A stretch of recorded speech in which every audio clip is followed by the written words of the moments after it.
quand le cœur était brisé, le cerveau souffrait aussi. Mais je ne suis pas là du tout pour vous parler de ces histoires d'amour, et bel et bien pour vous faire un lien sur une pathologie. Et donc je vais vous parler de l'accident vasculaire, car quand le cœur souffre, le cerveau souffre aussi. Un des premiers facteurs, et Xavier Gérard nous en a bien parlé tout à l'heure, c'est l'hypertension artérielle.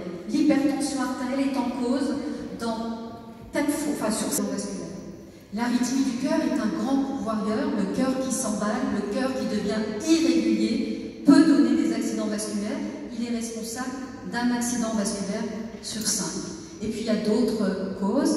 Barbara nous a parlé de la communication tout à l'heure du cœur, cette communication anormale, le cœur qui s'infecte, le cœur qui s'enflamme, le cœur qui s'emballe.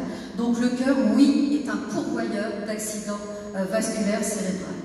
On est tous concernés. Dans cette salle, Barbara nous a parlé de son expérience, mais je peux vous dire qu'une personne sur 6, vous voyez qu'on est nombreux, fera un accident vasculaire au moment de sa vie. Et si on regarde maintenant dans le monde, à l'heure où je vous parle, il y a un accident vasculaire cérébral toutes les 4 minutes.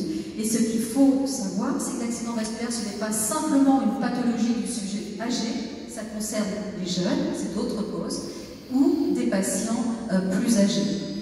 L'accident vasculaire, c'est essentiellement, en tous les cas, la plupart du temps, une artère qui se bouche, et dans 40% des cas, d'autant plus qu'il n'y a pas eu de traitement en urgence, il va y avoir un handicap invalidant, et voire un confinement au fauteuil roulant. Alors, qu'est-ce que c'est l'accident vasculaire? L'accident vasculaire, on a dit, c'est la plupart du temps une artère qui se bouche.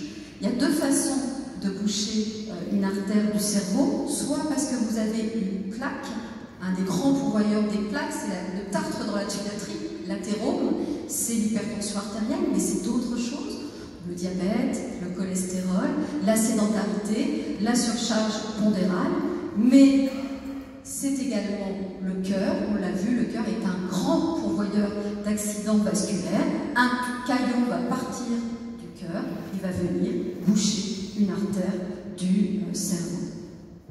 Et en image, qu'est-ce que ça donne? Quand on a un accident vasculaire, il y a 3 signes dont il faut se rappeler. Un de ces 3 signes doit faire réagir, c'est une urgence, la bouche de travers, et ou le bras qui tombe, et ou l'impossibilité à parler, que ce soit articulé ou à parler. Et donc, un de ces 3 signes doit alerter. En urgence, dès lors qu'un de ces 3 signes est constaté, il faut appeler le 15. Et le message extrêmement important, et je crois que votre expérience est très intéressante, c'est que même si ces symptômes rentrent dans l'ordre, parce qu'on a toujours plein de choses à faire, et vous savez, l'accident vasculaire, la plupart du temps, ne fait pas mal. C'est la différence avec la douleur, l'infarctus du cœur. Tout ce qui en médecine fait mal, fait peur. Le problème de l'accident vasculaire, c'est qu'il n'y a pas de douleur la plupart du temps associée, et on a tellement de choses à faire dès lors que ça rentre dans l'ordre, et on va s'occuper des enfants, on va aller au théâtre comme tout était prévu, et on oublie de consulter. Donc même si ça rentre dans l'ordre, il faut appeler le 15. Pourquoi? Parce qu'il existe un traitement qui aujourd'hui réduit de 50% le handicap. Il y a un traitement en urgence à faire, d'autant qu'il est administré le plus tôt possible. Ce qu'il faut retenir, c'est que dès lors qu'il y a des symptômes, on perd 2 millions de neurones par minute. D'où cette course contre la montre. Alors, quel est le traitement? Un traitement, il faut consulter donc le plus rapidement possible. Et si on a la chance, en tous les cas, il faut se donner les moyens d'arriver rapidement à l'hôpital. Un traitement dans les 4h30, il faut déboucher l'artère, par intraveineuse, et puis dans les 6 heures, on va associer à ce traitement ce qu'on appelle la thrombectomie. Donc en fait, on va aller retirer le thrombus responsable des symptômes. Alors j'ai souvent ce que je dis à mes patients qui me disent ça nous a bouleversés, c'est un séisme. L'accident arrive dans un moment où on ne s'y attendait pas. Oui, c'est un accident. On est bien d'accord, c'est un accident et ça arrive, et souvent je fais le parallèle avec l'accident de voiture. Et on a beau sortir du garage, on a beau, c'est un drame. Sauf que... Je sais pas si c'est ça, le cauchemar continue. Juste à ce moment-là, le truc de dingue. Sauf que c'est comme en voiture, on peut faire des choses pour réduire ce risque. Là, c'est le portable. Donc le message, c'est, on l'a bien vu, faisons attention à nos facteurs de risque cardiovasculaire, contrôler sa tension, prendre son pouls pour être sûr qu'il ne soit pas irrégulier, avoir une alimentation équilibrée, pratiquer du sport, arrêter de fumer.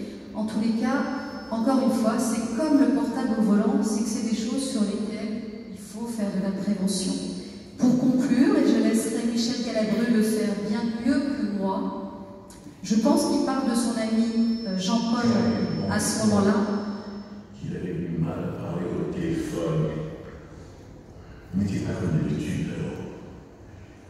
Alors il m'a dit que ça allait, j'étais juste fatigué, mais j'aurais pas dû l'écouter. J'aurais dû appeler le 15 immédiatement. Alors ça vient basculer. Il ne peut plus parler, il est paralysé. Il est allé trop tard aux urgences. Ne faites pas comme moi. Si vous reconnaissez l'un des signes de l'AVC, ne perdez pas de temps, que chaque minute compte. Appelez immédiatement le 15. Et ça, c'est valable dans le Nord, aussi bien que dans le Sud. Je vous remercie de votre attention.